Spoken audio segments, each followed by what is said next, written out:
prepare. We're going to collapse. Unfortunately, what I was calling for has happened. It's here now. This is 25 years later, and everything I predicted is coming true. So it's sad, I'm worried, I'm very concerned about humanity and the world right now. The purpose of the financial system was to steal your wealth. In 2021, China collapsed, and that's why COVID appeared again. Notice that? I want to jump into it. You've said that this will be the biggest crash in world history. Maybe explain why. What is actually happening right now that we might not see reported in the papers every day? What's actually going on? First of all, let's step back, okay? Years and years ago, I was benefit of studying with a man named Bucky Fuller. He's considered a futurist. And he built the geodesic dome in 1967. I hitchhiked, I was at school in New York, went from Hawaii to New York, and I hitchhiked to Montreal, Canada, to Expo 67, the World's Fair on the Future, because I like looking into the future. And Bucky Fuller's dome was there. It was the US Pavilion at Expo 67. And I went through there. I said, man, that guy thinks differently, Buckminster Fuller. So just check him out. When I was a kid, my poor dad used to have me, he'd have me building the structures of universe. He called them like squares, tetrahedrons. I'm like 10 years ago. What the hell am I studying this stuff for? But it affected my brain because I was working with my hands.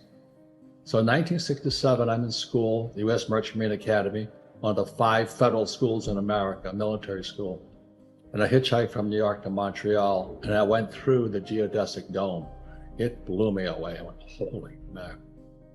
So that's how it all got started. And so for 3 years, 81, 82, and 83, I studied with Fuller during the summer to how to see the future.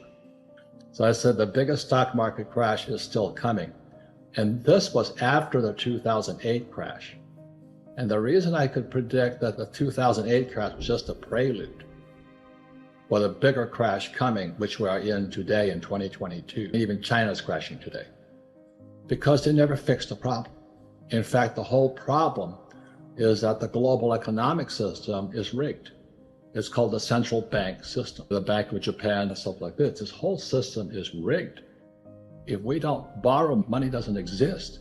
So money comes into existence because every time you use your credit card, take out a mortgage, buy a car, that's when money is created. And that goes back to 1913. Again, the Federal Reserve Bank was created, the central banks, which is Marxism. And then in 1913, in America, the Internal Revenue Service was created, the IRS, because money cannot exist without debt and taxes. So I'm sitting there going, holy moly. And as in 2021, China collapsed. And that's why COVID appeared again. Notice that? So Evergrande, which is the biggest, I think it's bigger than Lehman Brothers crash. And Evergrande's going down. Now, when real estate goes down, it's a financial crash more than anything else. They have 90 million condos in China not occupied. So what that does is this big sucking sound like that's going down the toilet right now. When real estate goes down, it takes all the economies of the world with it. Australia, one of my favorite countries, ships a lot of supplies to China.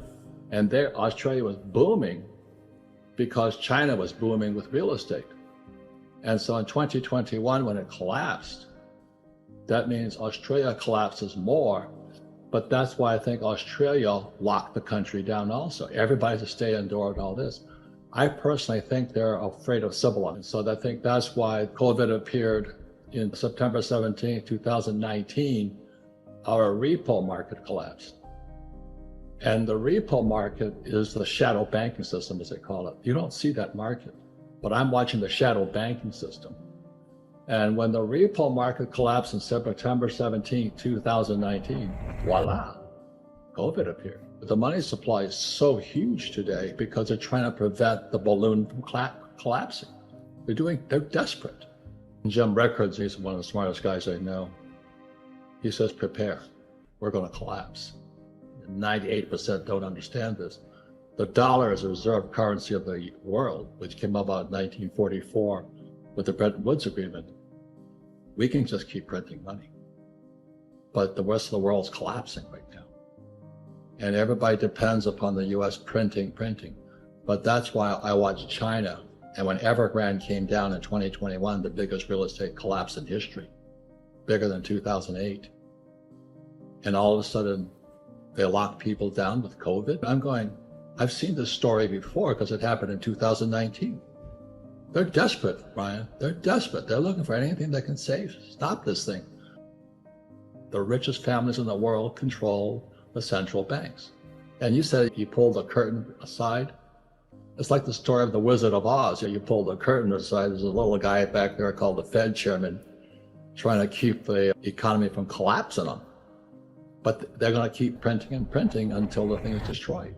Why don't we teach money at school? It's not a mistake. Because what Marx predicted has come true. 1848. Okay? He said communism would take over America specifically, or the capitalist world, in 2 stages. So stage 1 happened in 1930. The Frankfurt School out of Berlin sent teachers to Columbia University Teachers College. Communism invaded America through our teacher system.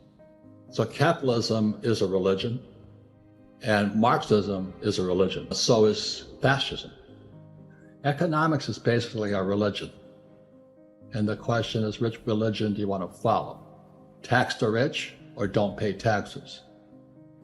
Put your money in an IRA or don't put any money in the stock market. So it's all those things. So when you can get it from that perspective, you have more options to choose which one you like. But the biggest problem today, again, is we have no financial education in our schools. A lot of the really smart guys on Wall Street, too, they don't understand what I'm saying. Do you know what I mean? They don't. They're inside the machine. They're inside the whole grinder out there. The 4 people in capital or money all throughout the world. You have employees, small business, self-employed. You have big business, 500 employees or more, and you have I. It stands for insider. It doesn't stand for investor. So I always invest from the inside. And people say, isn't insider trading illegal? Yeah, for these guys. It's legal for these guys. The other thing is taxes. Like Ocasio-Cortez, she's a communist from New York. She says tax the rich. The only people that pay taxes are employees. They pay 40%. This is global. And then S, the small business, the small entrepreneur, somebody's, I'm going to become an entrepreneur, they pay 60% taxes. So the small entrepreneur is crushed all from the start. But big business is 500 employees or more, defined by the Internal Revenue Service, the tax department, is 20%, and insiders pay 0. You said I doesn't stand for investment, it stands for insider. Can you talk about that term, insider, and how can people become insiders? There's many ways. It's the moment you go into, I love real estate because the moment you go into real estate, I'm using debt. And the moment I use debt, I pay no taxes.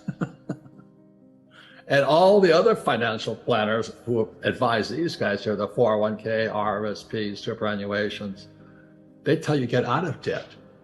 On this side here, I'm using debt. It's called OPM. And so the moment I go into real estate, I'm an insider. So I actually control, I don't care if it's a little 1-bedroom, 2-bedroom house or whatever it is, I'm now in control of the deal. I'm the manager. But when you give your money to a mutual fund, then you're hiring a manager, and supposedly an ETF it's automatically managed for you. The purpose of money was, as Fuller said in his book, Grunch of Giants, the purpose of the financial system was to steal your wealth. And that's a pretty radical statement.